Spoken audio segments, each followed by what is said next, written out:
The New World. Riches, precious metals, material for a new world to outpace the old. Material for peace and prosperity in the Pacific. Material for war.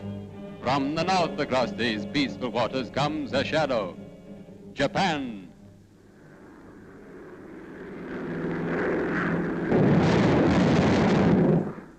At last, war really comes to New Zealand. Japan strikes without warning, west, east, and south.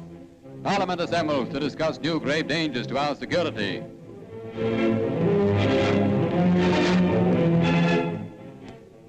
The war has been something very far away, intimate for us only because of the young men we have sent to it across the world's oceans.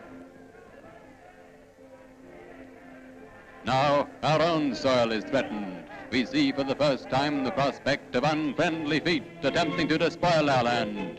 What can we do? We have heavy batteries at our coastal defense positions.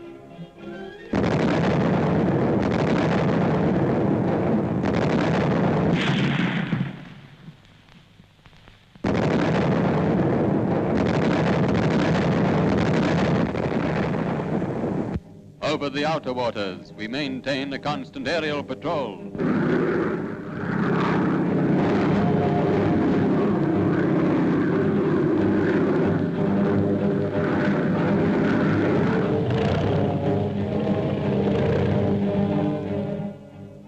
Behind the patrolling squadrons are the lines of our bombers.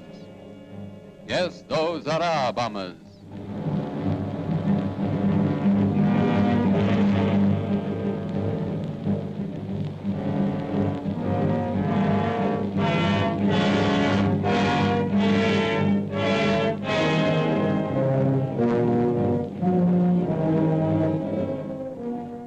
In our own waters, watching our shipping lanes, are the continuous patrols of our mine-sweeping fleet. Some have been built and are building by our own industry. Some of the fleet have been converted from commercial vessels. Already one has been lost to the hazards of her task. Those round shapes in the water off our ports have already made this war seem more close to us. We think that Japan may have assisted the raiders that laid the mines.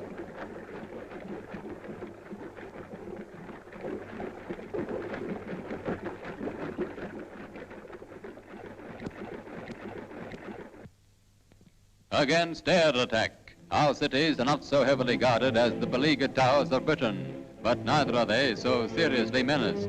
We have anti-aircraft batteries, and they are good.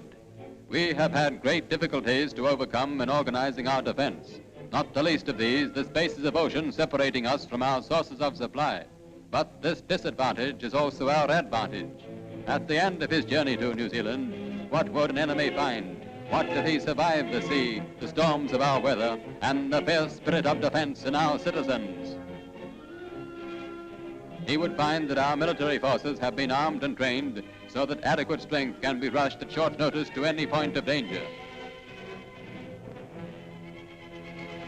We have been making our own munitions, as well as strengthening our defense by importations.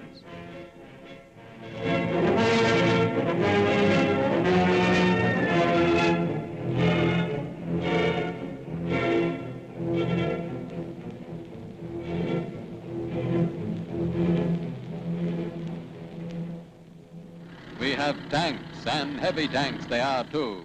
Heavier by far than anything any enemy could land against the strength we should throw to meet him, and against our rage at his temerity in disturbing our New Zealand way of living.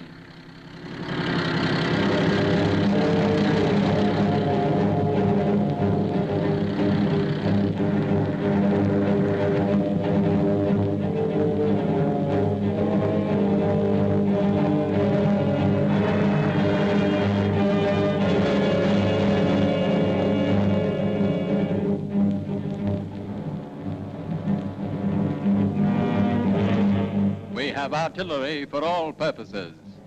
Let it be admitted that New Zealand followed the ways of peace while the Axis powers planned their thrusts and felonies. Let us admit that we are not as strong as nations which have planned for years how best to wage their war against the world. But we are no longer unwary or helpless against them. We have our resolution and our arms. We have fast and exceptionally mobile gun tractors and gun carriers, many of them made in our own factories by our own workmen. They are being used to tow these modern guns, the 25-pounders so successful in Libya and ready here for any aggressor too hasty in his greed.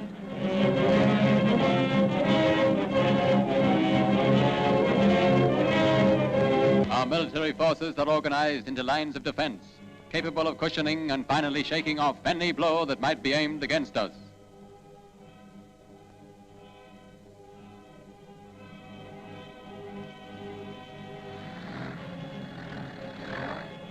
Everywhere in New Zealand, battalions of the Home Guard, ordinary men in rough and ready clothes, arming now with modern tools of war, are making ready to help take the first shock of attack in any district, from sea to sea across our narrow islands, in towns and villages, over all our farm and mountain country.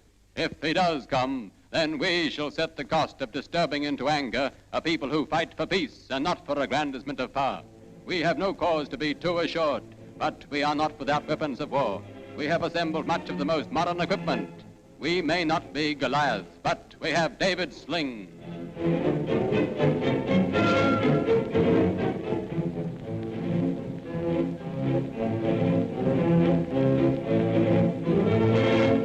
Ready now at posts all through New Zealand are men of the National Military Reserve.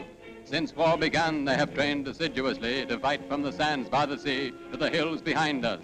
Most of them are already tried in battle. All of them are waiting behind barbed wire and sandbags, armed to shoot and to kill. Where armored vehicles cannot easily traverse our countryside, so often rough and mountainous, we have horsemen, wild in their riding, reckless in their skill, and tempestuous in their charge.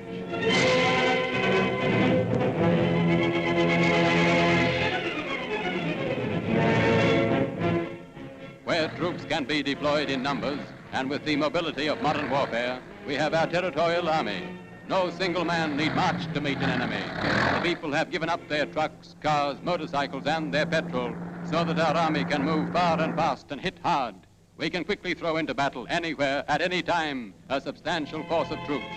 They far exceed in number the total of any force any enemy could hope to bring across the sea, unless all the rest of the decent world and all our ships from Britain and America were suddenly and impossibly gone from our support.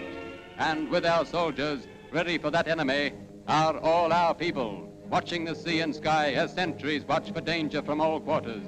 We are standing behind the ramparts of the seas around us, and we are standing firm. If he comes across the sea, our enemy will find other barriers, and if barbed wire and bullets fail to stop him, and guns and all our many arms, then he will find us still determined.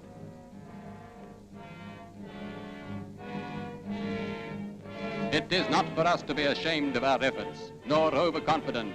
We need not be doubtful of our capacity or cocksure about our strength. We do our part when we know what we possess and when we understand how it must be improved.